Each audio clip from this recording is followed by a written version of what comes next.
Hello बच्चों, मैं शशांक आपका स्वागत करता हूं माई पाठशाला डिफेंस में। जैसे कि आप लोगों को पता है कि एनडीए का एग्जाम 16 अप्रैल 2023 को लगा हुआ है और उसका नोटिफिकेशन जल्द ही आने वाला है। तो आज हम इस वीडियो में जानेंगे कि किस तरीके से आपको एनडीए की तैयारी करनी चाहिए और क्या है एनडीए का पैटर्न, किस तरीके की निगेटिव मार्किंग होती है, जिससे कि अगर आप ये सारी चीज़ समझ लेते हैं तो आपकी तैयारी में आपको हेल्प मिलेगी। तो चलिए शुरू करते हैं। तो अगर हम लोग बात करें तो सबसे पहले आप लोगों को यह समझना है कि एनडीए 2023 का नोटिफिकेशन आने वाला है और इसमें किस तरीके से पूरा पैटर्न चलता है उसको समझते हैं। तो आपको पता होगा कि ये जो एनडीए का एग्जाम है ये यूपीएससी कंडक्ट कराती है। तो आप लोगों को नाम से समझ में आ रहा है भाई यूपीएससी है तो वो थोड़ा सा टेढ़ा मेढ़ा तो क्वेश्चन पेपर बनाएगी। तो इसमें क्या क्या आता है, कैसे कैसे आता है और कितने कितने मार्क्स का आता है, इसको हम लोग समझेंगे। तो दूसरी चीज जो आप लोगों को पता होनी चाहिए एनडीए के एग्जाम के लिए कि ये जो एनडीए का एग्जाम है ये साल में 2 बार होता है और खासकर इस एनडीए के एग्जाम से आप आर्मी, नेवी और एयरफोर्स में लेफ्टिनेंट बनने की पूरी जो आपकी महत्वाकांक्षाएं हैं उनको पूरी कर सकते हैं। तो चलिए देखते हैं आगे। अगर हम लोग बात करते हैं एनडीए के एग्जाम ड्यूरेशंस की, तो एनडीए का एग्जाम ड्यूरेशन अगर देखा जाए तो वो 2 पेपरों में विभाजित होता है, मतलब डिवाइडेड होता है। एक होता है आपका मेनली पेपर 1 जो कि मैथमेटिक्स का होता है और दूसरा पेपर जो होता है उसको हम लोग बोलते हैं GAT, मतलब जनरल एबिलिटी टेस्ट। अगर हम लोग मैथ्स की बात करें तो ये 2.5 घंटे का पेपर होता है जो सुबह 10 बजे से 12:30 बजे तक चलता है। 2.5 घंटे का पेपर और इसमें जो मार्क्स ऑब्टेनेबल होते हैं वो होते हैं आपके 300 मार्क्स। इसके बाद जो आपका पेपर 2 होता है वो होता है GAT का। GAT मतलब जनरल एबिलिटी टेस्ट और ये भी पेपर अगर देखा जाए तो 2.5 घंटे का होता है जो 2 बजे से 4:30 बजे तक चलता है और इसमें जो टोटल मार्क्स होते हैं वो होते हैं आपके 600। तो अगर आप देखें टोटल हो गया आपका कितना, टोटल हो गया आपका 900 जो कि आपको 5 घंटे के अंदर करना है। मतलब आपको समझ लीजिए कि आपका डे 1 से ही एक टेस्ट शुरू हो जाता है जो कि मेंटल और फिजिकल दोनों है, क्योंकि 5 घंटे एक पेपर को करना अपने आप में ही एक बहुत बड़ा स्ट्रगल होता है। ठीक है, तो अब बात आती है कि ये जो 900 नंबर का जो पेपर है क्या इसी से मेरिट बनेगी? नहीं, इसमें एक और चीज जुड़ती है। वो क्या है? वो है आपके 900 नंबर का SSB interview.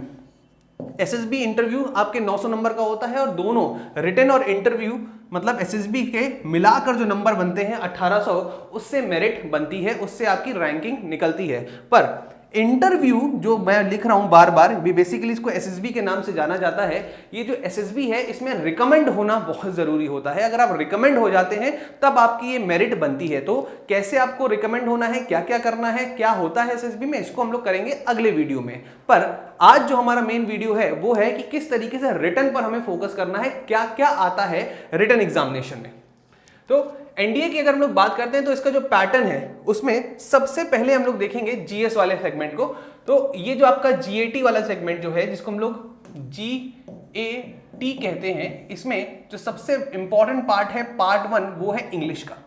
English total 200 number की आती है, इसका वेटेज 200 नंबर तक का रहता है। ठीक है, और उसके बाद आपका section A, section B, section C जो है ये डिपेंड करता है किस पर, साइंस पर। तो साइंस में सबसे पहले सेक्शन ए जो है फिजिक्स होता है और ये आमतौर से 100 नंबर का आता ही आता है। इसके बाद होता है आपका केमिस्ट्री और ये 60 नंबर का आता है और इसके बाद होता है आपका जनरल साइंस जो कि खासकर बायोलॉजी और थोड़ा बहुत आपका इन्वायरमेंट से संबंधित होता है। ये आता है आपका 40 नंबर का। मतलब आप कह सकते हैं पूरे पेपर का 10% हिस्सा आपका जनरल साइंस से, 15% हिस्सा केमिस्ट्री से और 52% मतलब लगभग आधा जो है वो किससे आता है आपका, वो आता है फिजिक्स से। ठीक है, इतना समझ में आ रहा है। इसके बाद आगे बढ़ते हैं तो जो दूसरा पार्ट बी है, ठीक है, पार्ट बी जो है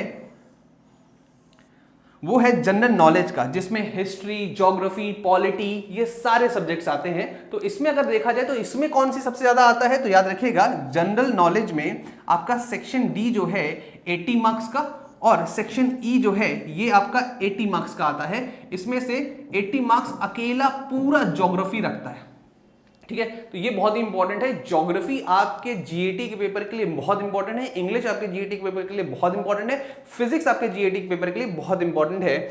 इसके बाद आपका जो सेक्शन डी है इसमें हिस्ट्री और पॉलिटी, हिस्ट्री और पॉलिटी जो है इन दोनों को जोड़कर 80 नंबर का ये बनता है। और आखिरी में जो सेक्शन एफ है ये 40 नंबर होता है आपका मिसलेनियस का। मिसलेनियस मतलब यहां पर अगर हम लोग बात करें तो current affairs, general awareness, environment और जितने भी अलग अलग छोटे मोटे जो आप आम तौर से देखने को मिलते हैं सब्जेक्ट्स, वो सारे क्वेश्चंस इसमें आते हैं। तो ये 40 नंबर का होता है। और इसलिए आप देख सकते हैं कि जो टोटल नंबर आते हैं वो जीए के पेपर में, खासकर जीएटी के पेपर में खासकर क्या होता है, 600 का पेपर होता है। इसके बाद अगर मैं बात करता हूं मैथ्स के पेपर की, तो मैथ्स का पेपर अगर मैं देखूं तो मैथ्स का पेपर सिर्फ और सिर्फ आपका 120 क्वेश्चन इसमें आते हैं मोस्ट इंपॉर्टेंट, और टोटल मार्क्स जो होते हैं वो होते हैं 300। और इसमें जो करेक्ट मार्क्स मतलब एक क्वेश्चन करेक्ट करने पर आपको कितने नंबर मिलते हैं, 2.5 नंबर मिलते हैं। इस बात को याद रखिएगा। और कटते कितने हैं, 0.83 मार्क्स कटते हैं। तो स्ट्रैटेजी आप लोगों को बिल्कुल समझ में आ रही होगी। अच्छा, एक चीज और बहुत खास है क्या, कि आपको मैथ्स के पेपर में एलिजिबल होना ही, मतलब आप कह सकते हैं कट ऑफ ऊपर जाना ही है, वरना आपका दूसरा पेपर भी चेक नहीं होगा। तो मैथ्स में आपको आगे बढ़ना ही बढ़ना है। मतलब आपको मिनिमम जो है 100 मार्क्स तो लाने ही लाने हैं। अगर 100 मार्क्स की बात की जाए तो लगभग मान के चलिए 2.5 नंबर का एक क्वेश्चन है, तो आपको सही सटीक अगर आप 40 से 45 क्वेश्चन कर लेते हैं तो आप अबव कट ऑफ है और आराम से आपका मैथ्स निकल जाएगा। ठीक है, तो बहुत से बच्चे घबराते हैं कि सर ये इतने 120 क्वेश्चन इतनी जल्दी कैसे हो जाएंगे। तो आपको 120 नहीं करने होते हैं, क्योंकि जब मैंने अपना एनडीए का पेपर दिया था, मैं आपको बताता हूं, मैंने 120 सवालों पर फोकस नहीं किया था, मैंने उन चुनिंदा टॉपिक्स पर फोकस किया था जो उन 120 सवालों में आए थे। और मैंने ज्यादा क्वेश्चंस नहीं किए थे, 45 से 50 क्वेश्चन ही मैंने किए थे और मेरा मैथ्स का कट ऑफ निकल गया था। ठीक है, आया समझ में ये चीज, कोई डाउट यहां तक? चलिए, इसके बाद आपका जो जीएटी का पेपर होता है मैंने आपको बता ही दिया है। एक क्वेश्चन जो होता है वो होता है 4 मार्क्स का, और इसमें नेगेटिव मार्किंग होती है 1.33 मार्क्स की। ठीक है, आ रहा है समझ में, कोई डाउट यहां तक? तो ये है पूरा एनडीए का पैटर्न जो आप लोगों को ध्यान रखना है। और इसमें क्या सिलेबस है, किस तरीके से जीएटी को प्रिपेयर करना है, किस तरीके से मैथ्स को प्रिपेयर करना है, इन सारी चीजों के लिए मैं वीडियोस बनाता रहूंगा। आपका बस मुझे प्यार चाहिए और चाहिए कि आप इस वीडियो को शेयर करें। ठीक है, आगे बढ़े। अब देखिए, अब यहां पर मैंने आप लोगों को बता दिया है कि किस तरीके से आपका पैटर्न आता है, किस तरीके से नेगेटिव मार्किंग होती है, किस तरीके से आपको क्वेश्चंस को अटेम्प्ट करना है। तो अगर आपको ये वीडियो अच्छा लगा हो तो इसको शेयर करिएगा, सब्सक्राइब करिएगा और लाइक करिएगा। Thank you.